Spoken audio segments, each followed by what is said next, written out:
Hello and welcome to A View from the Bridge. My name is Joel Lammy. Delighted today to be joined by Dan White, the father of Nottinghamshire all-rounder Liam Patterson-White. Dan, thank you very much for joining us. How are you doing? Thank you very much, Joel. Great. Sun's out. Cricket season's well underway. Always get really, perk up around about this time of year. So yeah, really looking forward to this chat and looking forward to another successful not season. Hopefully, fingers crossed. Touch wood.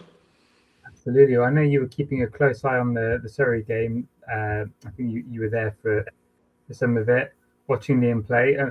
One of the things that's I'm always interested in, what is it like being the dad of a professional sports person and watching them in action and living every moment? I mean, is it quite stressful, or are you quite relaxed around that? Well, generally, I'm a quite relaxed person about most things. Well, I'm more relaxed watching Liam bowl. I do get nervous watching him bat. I do get a little bit stressed when he comes out to bat. But hopefully, I'm generally more relaxed than I'm not. So yeah, but excited as well. Yeah, absolutely. I was going to say, probably not the easiest season for you. Obviously, the batting's not gone too well, but at least he's getting plenty of wickets, so that's a good consolation, I suppose. Yeah, absolutely. I think he's up to like 19 now, which is great for a spinner. Where are we? Kind of mid-May. So yeah, that's really good. Yeah, look, he'll be the first person to say that he could be doing a little bit better with a bat, but he'll get there. He's faced kind of similar challenges in his career, and he's come out with it. Scoring 100 at Somerset, scoring 100 last year. Picking up vital innings like the innings at Surrey last year. It'll come back, no doubt about that. No, absolutely. I mean, what makes it interesting at the moment as well is there's this place for a spinner in the England side. Now, I mentioned to you earlier today there was an article in the Telegraph, and the journalist Will McPherson was picking Liam as his first choice for England. He's been in conversations and other articles and podcasts. That must be a bit weird, thinking that your son might actually have a chance of playing for England. I mean, I couldn't even sort of comprehend that, I suppose. Yeah, I mean, it's great, right? So to see in Liam's name in the in headlines like that, and it is a bit weird, but I'm kind of one of these people that, and Liam is like that as well. It's kind of when his name's on the team sheet, that's when I'll kind of get excited about it. I think Liam is grounded, and hopefully myself and Mum have kept him quite grounded. So don't get too high when things are going well. Don't get too low when they're not. And so yeah, look, as I say, when his name's on the team sheet and he's walking out to bat, or he's got the ball in his hand with the 3 lines on his chest, then I think that's when we'll get excited. Until that point, it's just a case of doing what he's doing, taking wickets, scoring some runs. He's adapted to first slip quite well, so yeah, just keep doing that, working hard, and opportunities will come. Brilliant. Well, let's hope so. We're keeping our fingers crossed here. So yeah, absolutely. But I suppose one of the things we like to do here is obviously give a different perspective on things. So I want to sort of get a bit more into Liam's background and sort of how you go from being obviously a bit of a sporting prodigy as he was, football and cricket, to get into where he is today and that journey, because I think that's really interesting. So you tell me a little bit about that, obviously, sort of how he got into the game, just to begin with, and then, was it sort of love at first sight with cricket, or, how did he sort of go from, just a sort of cricket mad youngster from there, I suppose? Sure. So growing up at a very early age, 3, 4, 5, Liam was, excelled for kids of that age in hand-eye coordination. Could kick a football, could throw a ball, could catch a ball. You could really interact with him. look, I kind of loved football and cricket, most sports, but particularly cricket. You know, Nottinghamshire fan, used to go to Trent Bridge as a kid myself, seeing the the Notts greats, and so I enjoyed throwing a ball with him backwards and forwards, and so so you kind of tell at a very early age, and so we did the normal things of I knew a cricket club locally in Nottingham, Baseford Mill, and I got him kind of playing their cricket, whilst also letting him play lots of other sports, football, tennis, and then it kind of developed from there. So cricket turned into hardball cricket. We went through the usual process of getting him into trials with Notts. Things developed there from an age of around about 10. Went through that process as parents of other children will know. It's a long process, and kind of got him into cricket. Luckily, he got through the process. Played under 11s. I think he. I was looking back at some stats. His first game for Notts was around about 2010, June 2010 against Leicestershire. But at the same time, he was playing football. He kind of played he did have kind of like trials at Forest and Derby and Leicester at their academies, but he played for Mansfield and Burton Albion. Got to about 13, and because of clash of training days, he had to make a decision. It was not for me or Mum to make a decision for him.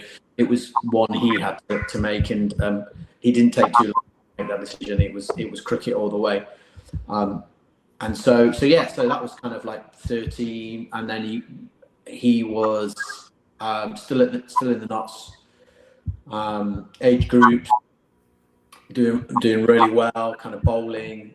We'd made sure, Mum and I had made sure he kept his training up. Kept that side of things going, not just the kind of cricket side, but the kind of like fitness side, things like that. And then making sure, every now and again he wanted to kind of pick up a ball and bowl fast. Had to kind of hold him back a little bit. But yeah, he developed his craft mainly through the guys within the kind of not set up, coaches coming through the age groups into EPP, into academy. And then, it was just cricket, right? That's kind of all he did from that age, growing up from a boy into a man, and really, really happy that he was able to sign his first pro contract when he did, all of the kind of the journey from that point, making his debut. At Somerset, that was an interesting time, and kind of COVID was interesting as well, and he's faced some challenges along the way, in terms of getting in the side, staying in the side, keeping his form, developing his skills, and where he is now. I think that's it. No, absolutely. And it wasn't like he was being a spinner wasn't always the first choice, was it? I mean, I think I read fast bowling, wicket keeping. You sort of, spinning. He came later to spinning. Is that correct? Yeah, I think there was some story that came out that, a good number of years ago about Liam's development, and I'm not quite sure where some of that story was. Maybe I've misremembered it, but I was very keen that he showed talent as a first of all, he showed talent of hitting the ball very hard, right? At quick cricket, and he could hit it hard, and at schools cricket. And then, but he showed development as a spinner. I'm no great coach or great spinner of the ball, but I could see he could he could bowl, and he could spin the ball. And he was very accurate, even at that age. And my view was that he should keep up that and not slip into becoming a fast bowler. There weren't, if you're a good spinner, or if you are a good spinner, right, you've got a much better chance of progressing. And that was my view. And I think one or two people kind of agreed with me at that point, which was good. I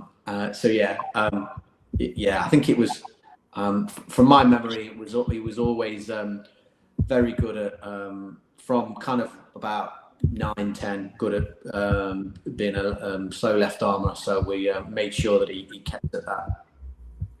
So I think I know what you're referring to. I think it was in the Knots magazine. Yeah. I think I read that. So maybe when I did my research on that, maybe it wasn't completely correct. But there we go. Either way, yeah. Don't believe everything you read, right? Well, it's fine. As a former journalist, and I hear that one quite a lot. Although I do like to try and fact check as much as I can. So no, absolutely. No, brilliant. Yeah, so it's obviously looking at this journey. It wasn't always straightforward, though, was it? I mean, it wasn't a seamless path from, good young cricketer to Notts first team. So tell us a bit about, some of the stumbling blocks you had, and how hard is it to kind of have, a talented son as a, like that, and what you have to kind of do? Because I imagine it's a lot of hours you have to put in as a parent to support him through that journey. Yeah, absolutely, right. So it's and it's a team effort, right? So everything from the usual kind of taking son or daughter down to the local team on a say a Friday night, standing and watching them. That's a thing in itself, and it's great. Then you kind of develop into kind of age group, and there is a process. And I've heard some stories about people's kind of thoughts on that process. I thought that the process at that time was very, it's tough, right?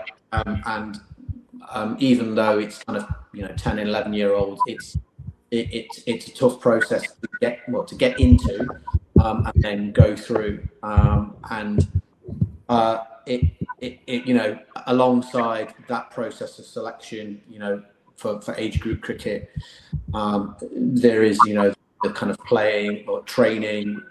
Like I said, he started at kind of at Baseford Mill, which was my club when I was a lot younger, and then we kind of, through the age groups, he kind of progressed to Notts and Arnold, and then as he was playing club cricket and he was playing age group cricket. So then there's training for club, then there's training for age group. As I say, it's a team effort. So myself and Mum were spending a lot of time taking him to training, to games, and in some of those age group games, they're not just in and around Nottingham. They're in in Derbyshire, in Yorkshire, in Leicestershire. One Sunday, I took him to Cumbria for a group game at a place called Haverig, and for all people that know their geography, Haverig is not near the M6. It's on the west coast. So that was an interesting day out. Just an example of kind of a lot of miles driving up and down the M1, the A1, that parents have to do, and as well as they're kind of acting as a driver, there's the kind of all the training, and there's the kind of the emotional support, guidance, advice, from not too much cricketing advice, more kind of life advice, really. And then us as a family, and I know other families growing up around about the same time, who had sons playing for Notts, they've got other siblings, right? So Liam's got a brother and a sister. They needed to be sometimes against their will taken to go and watch Liam play cricket again. And you need to spend time with them. So yeah, there's a lot of miles, a lot of support required, a lot of pushing at times. You don't want to be too pushy, but sometimes you need to make sure that your child is in the right place at the right time, because that's what the coaches want, right? And so a lot of a really interesting journey. Absolutely, but so it's not. I guess it's so most weekends, there's a parent taking Liam to play cricket or to play football, and it's the cost as well, isn't it? It's the petrol, it's the kit. I mean, it's not in. It must have been challenging, I guess, for any family, isn't it, to kind of keep that going for so long, because it must just be so all encompassing, isn't it? I imagine. Absolutely, and like I said earlier, Liam wasn't just playing cricket from kind of 10 to 13. He was playing football as well. So there was Monday, Thursday would be cricket. Tuesday, Friday would be football. There was cricket, the football kit to buy, cricket kit to buy,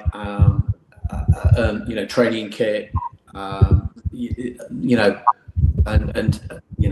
as you might be aware, cricket kit's not a cheap. Cricket's not a cheap sport to get when you're going through bats and pads and spikes and things like that. So yeah, not inexpensive, but it's we were lucky. Liam's lucky. We were lucky as a family that he's come through the other side, and now we can afford his own kit. No, absolutely. I hope not to paying him well.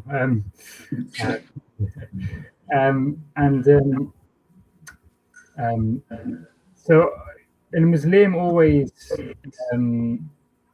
determined to make it in sport? Was that always his thing? He thought, or was it just this is quite fun, I'm enjoying it? How, and do you put pressure on him as a parent to go, look, if you want to make it to the top, this is what you need to do, or do you just go and let him enjoy playing, I suppose? I don't know what it's like, parenting other children outside of Liam and his siblings. But Liam is relatively laid back anyway. Kind of takes after me, I think. And so he just loved playing cricket. So and it was kind of what he did and what he enjoyed. And he loved all sports. He wanted to make it. He was determined. But yeah, he loved playing cricket, and he loved hitting the ball far. He loved getting wickets. He loved taking catches, and so yeah, that's kind of where it was. And like I said, he's quite good in the fact that we as a family can try to instill in, don't get too high when you've done really well, but don't get too low when you've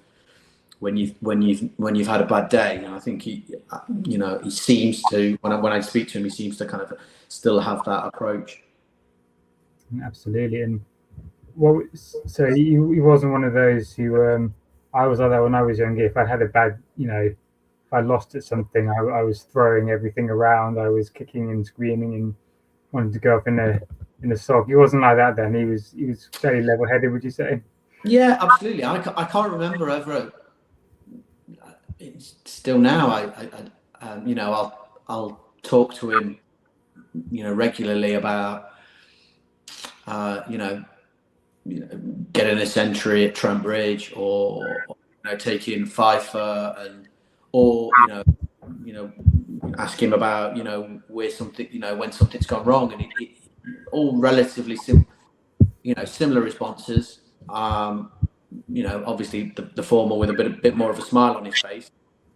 But no bags being thrown across dressing rooms, no doors being slammed from what I can remember. Relatively calm about things, which I think is good. Absolutely. And were you keen into your sports as well? I mean, did you sort of pass that love on to him when he was growing up? Yeah, absolutely. I kind of I was a bit of a jack of all trades, master of none.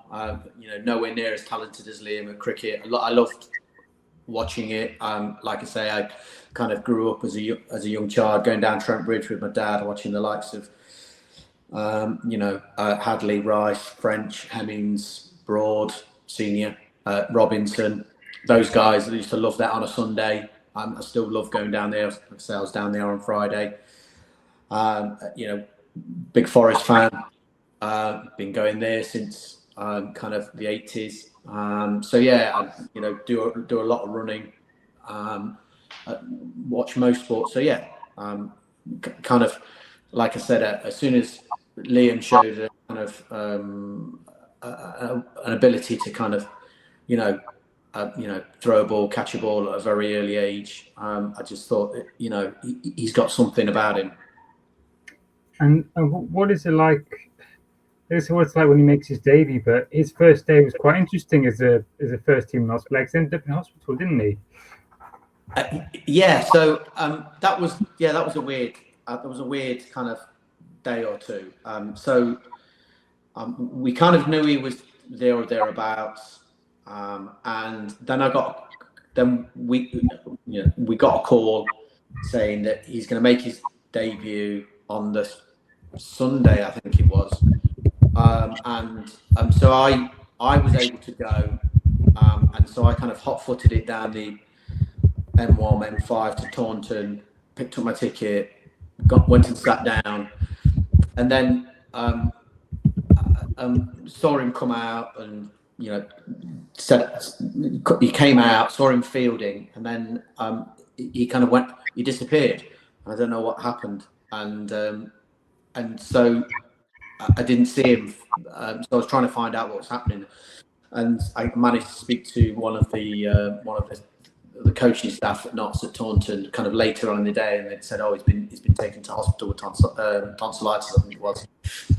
And yeah, so that was really interesting. So making a few phone calls, telling everybody what's happening, and then I wasn't able to go on the Monday.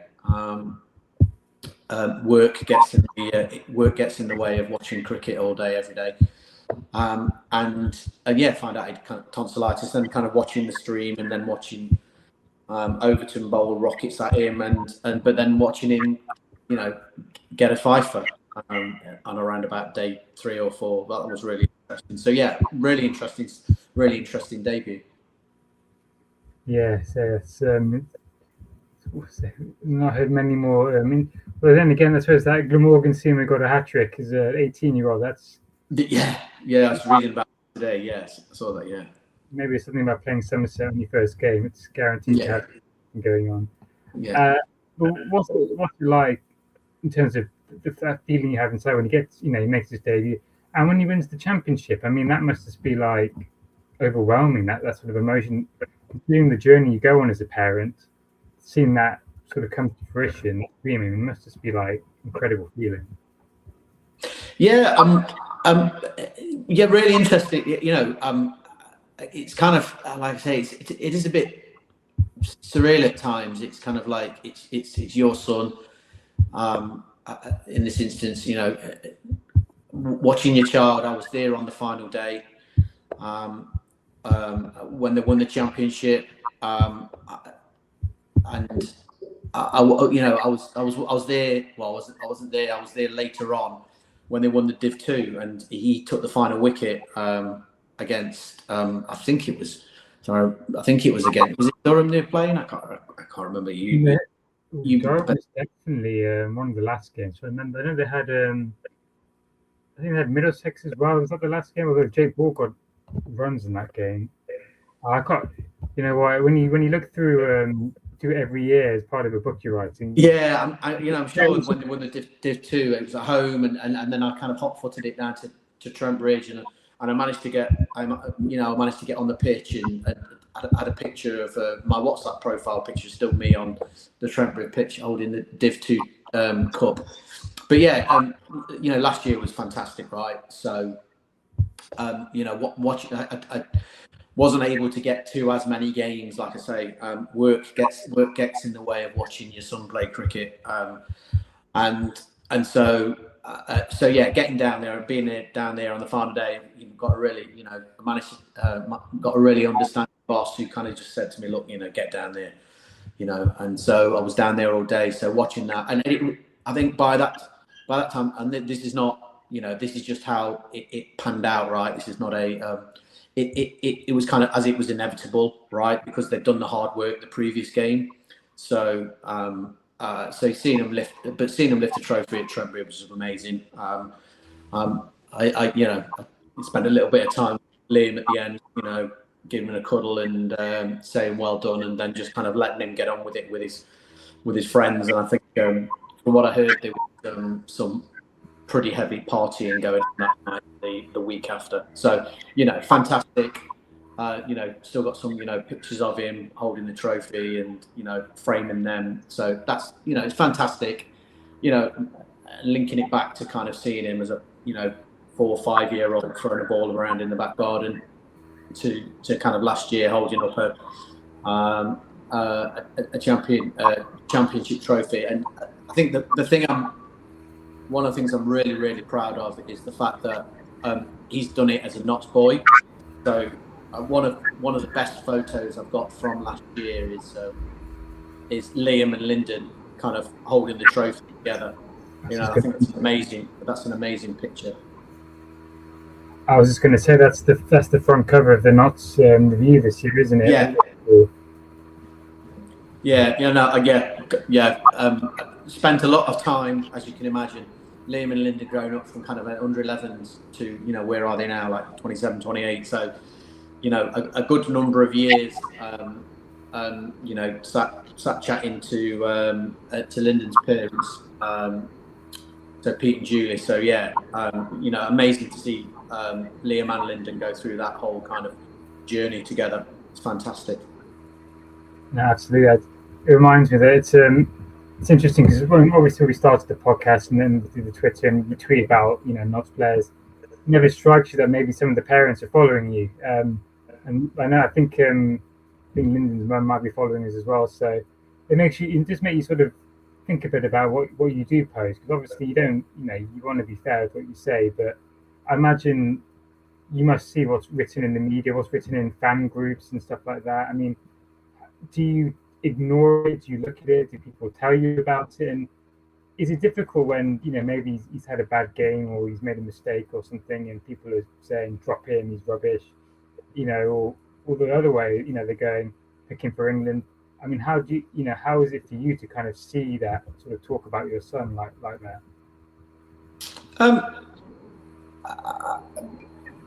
So again, kind of don't get too high, don't get too low. So if there's praise, a bit of a smile, and that's my boy type thing. I don't kind of go on and start saying kind of saying, look, oh yeah, that's my lad, and whatever. I don't kind of I just kind of smile. But and then when there's criticisms and look, right, Liam's faced criticisms from some followers, thankfully a very small number. And look, social media is social media, right?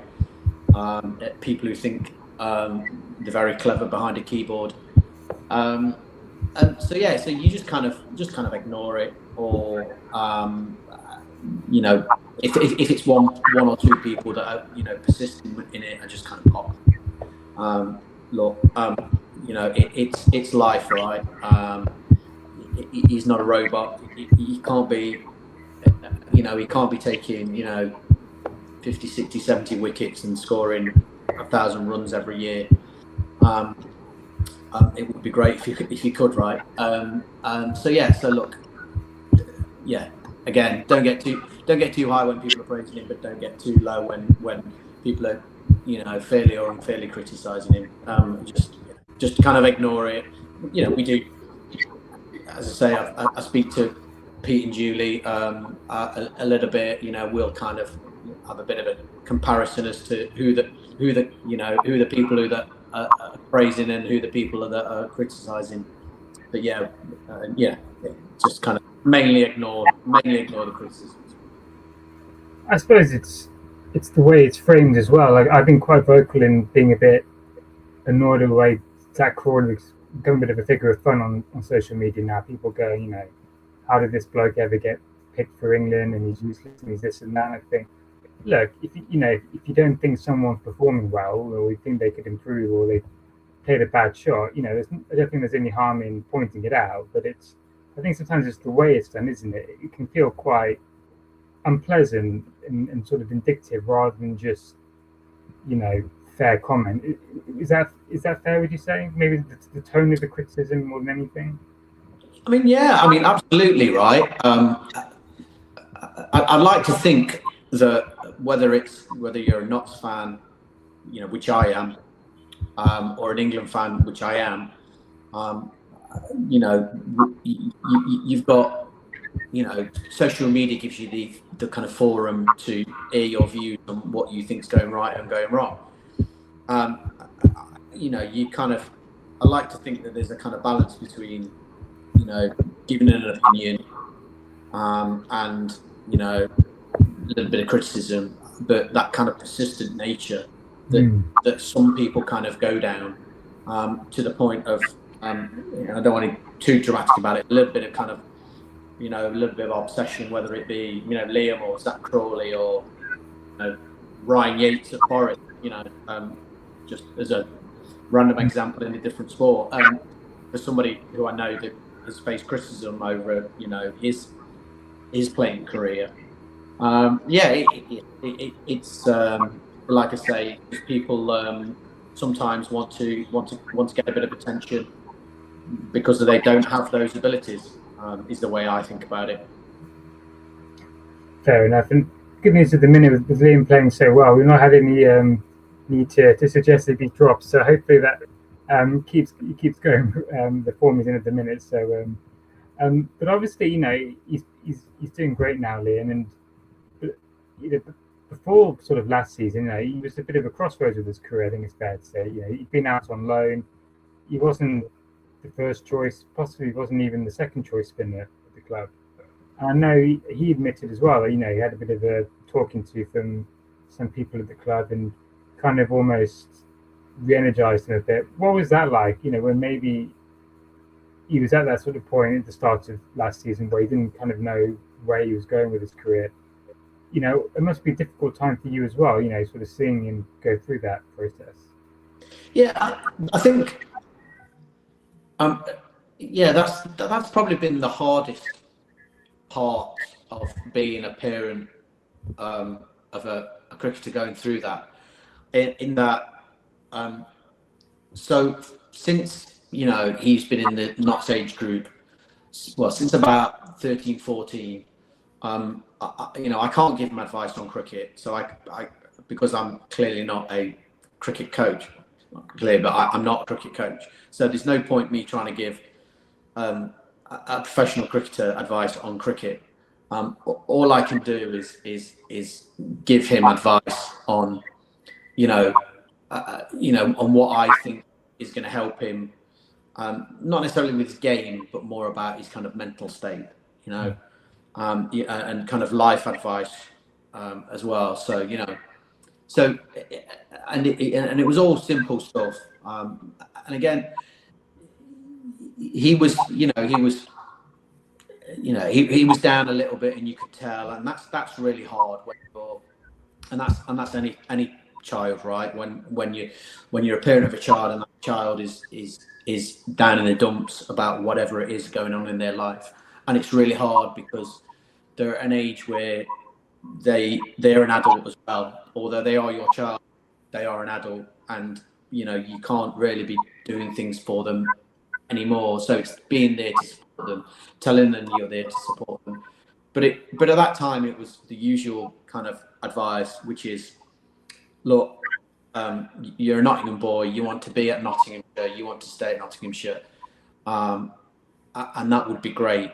But you're a professional sportsman, so if your future lies away from Nottinghamshire, right, then show people you've got the ability to show people what you're about.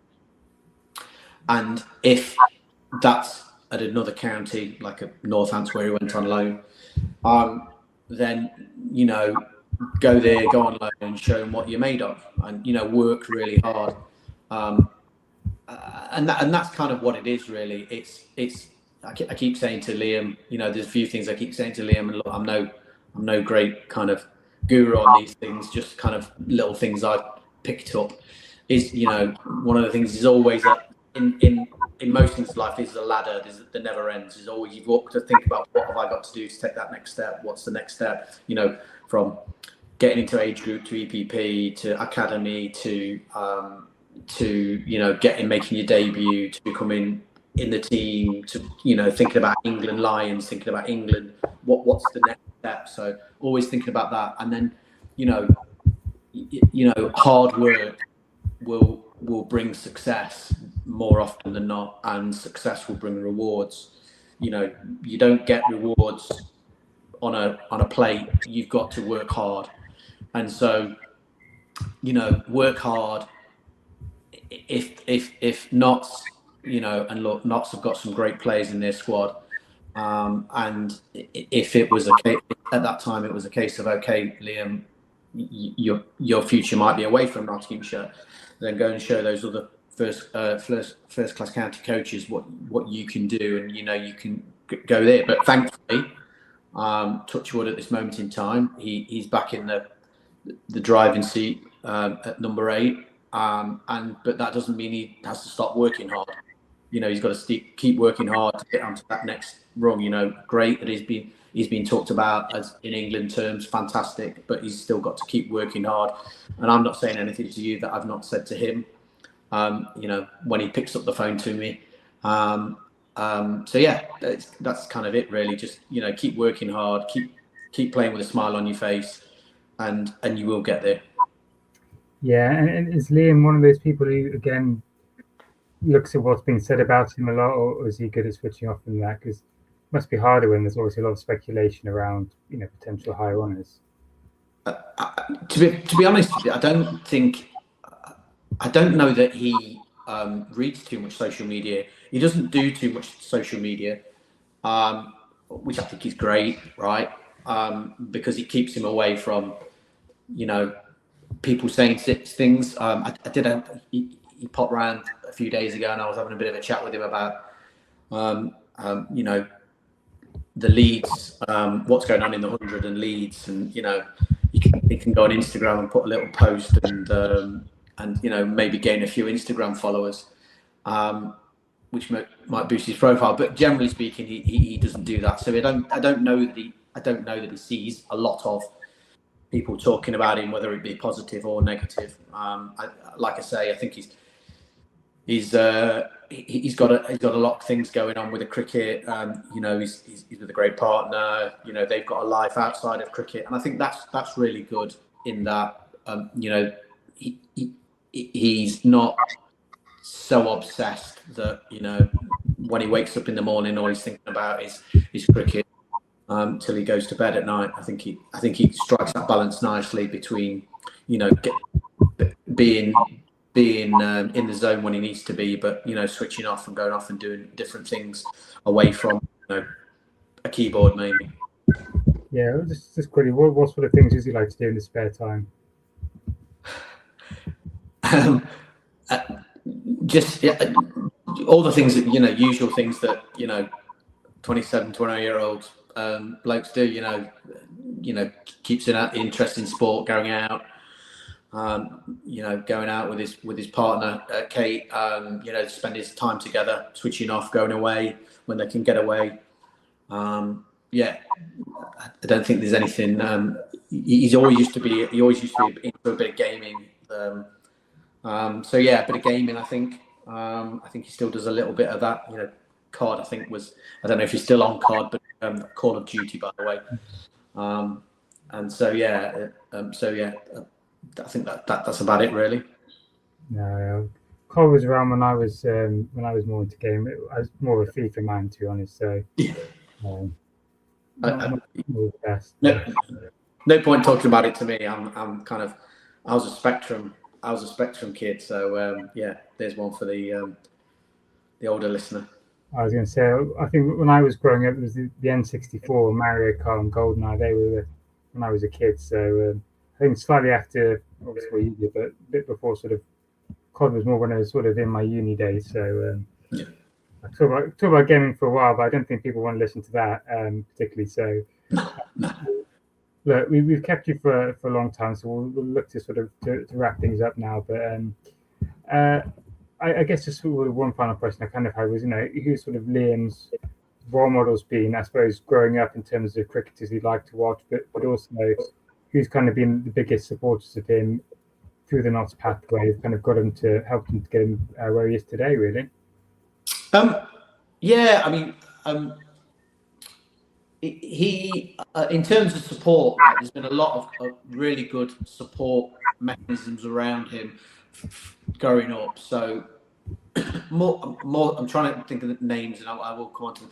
But there were more when he was kind of growing up. So from kind of like 10 to kind of 16, because when you get into the kind of EPP academy kind of process, I purposely not disengage myself. I just he would make his own way to through the ranks there, so to speak. So yeah, you've got great people, at Notts and Arnold, Andy Clay and all the guys at Notts and Arnold. He went on to play under the EPP. Eddie Burke, who's doing, he's still involved in the game, I think, in Lincolnshire. He was very influential for Liam, and a fantastic coach when Liam, because I think Eddie was the coach Bunbury and Super Fours as well. So when Liam was kind of around about 14, 15, so Eddie was involved in that as well. So he was a big supporter of Liam.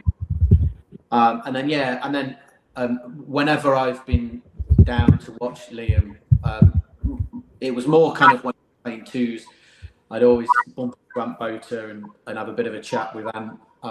But yeah, there's a few names that I think people that have kind of helped Liam through his career. Brilliant. Well, you say he likes to travel a bit or whatever. Maybe we'll have a nice tour in the winter somewhere to go to. Let's hope so. Yeah. And if he is selected, will you be thinking you got to get more time off work to go and go watch him?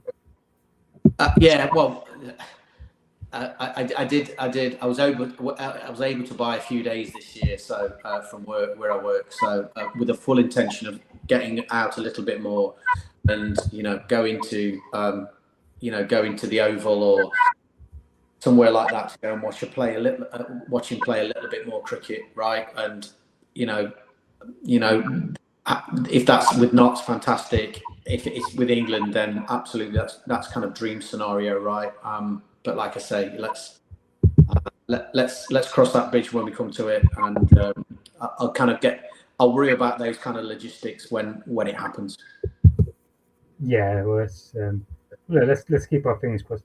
And at the end of the day, it's just great that he's even being talked about. It's great that he's performing well. I imagine he's probably the leading spinner in the country for wickets now. I have to double check that, but I think he probably is. So for Division 1, I think so. Yeah, I looked at the stats yesterday. I think him and Mason Crane are kind of there or thereabouts with each other. I think both got about 19 wickets. I mean, look, like I say, it's mid-May, right? To have 19 wickets as a spinner, it's fantastic. Not a bad average either. So I think it was late 20s. No, absolutely. And you were correct. It was Durham that fixture in 2022. I thought that was the one we got 4 centurions. I think possibly for the first time in the same game. 162 runs. And I think the final wicket was Tom Moore's taking it down the leg side, I think, and that's what won them the Div 2 title. Yeah, it says called Tom Moore, so I'll bow to your memory of that one. And his bowling partners that day, Luke Fletcher, Stuart Ward, Dane Patterson. So not a bad bowling lineup, that one. Yeah, fantastic. Yeah, and he was there, right? And he was there the thing I'm proud. Yeah, these are quite a few things I'm proud of. Another thing was, last year when I was, again, unfortunately, I was away with work in the game against. I'm mixed now. I'm losing my memory. When Colverena hit the six to get the bonus points. Yeah.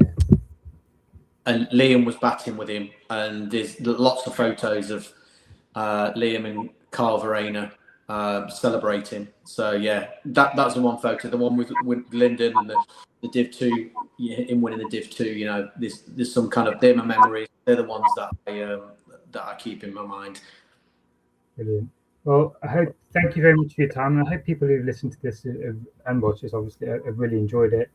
One thing I'd like to reiterate again is, I'm very conscious of the fact that, and this was drilled into me as a journalist, that people read what you say. So I just think when people do make comments, and this isn't about Lim, this is about anyone, just always be a little bit careful of the fact that if there are people saying the same thing about you or your family, how would you make it? So just always, I think one thing why I wanted to do this interview was to sort of get that across as well, because I think it's only fair. I do sort of shudder when I read some of the stuff on social media these days. Brilliant. Well, look, let's end on a good note. Not to go to Hampshire on Friday. Top of the table, with the country's #1 spinner, and another win there, and we'll be flying high into the T20s. And I know Liam's central to the plans for that. So hopefully, fingers crossed, we'll be putting in more match-winning performances. Yeah, back-to-back titles would sound good, wouldn't it? No, wouldn't, but maybe they'll get the winning catch or run or wicket this time as well. So something else to add to the memory list. Thank you to everyone who's listened. We'll have a Hampshire preview podcast coming out with one of their supporters very soon. It might not be quite as upbeat as you, Dan, considering how they're doing this year. But and if you're on the Substack, we have at the minute currently out Josh Tongue's top 5 not spells, and a bit of a treat for you. Notts Hampshire clashes from 2004 to 2006 with some absolutely wild stories, with Shane Warne and one player making back-to-back triple hundreds. So I'll let you try and figure out who that was. Thank you to everyone, and we'll be back again very soon.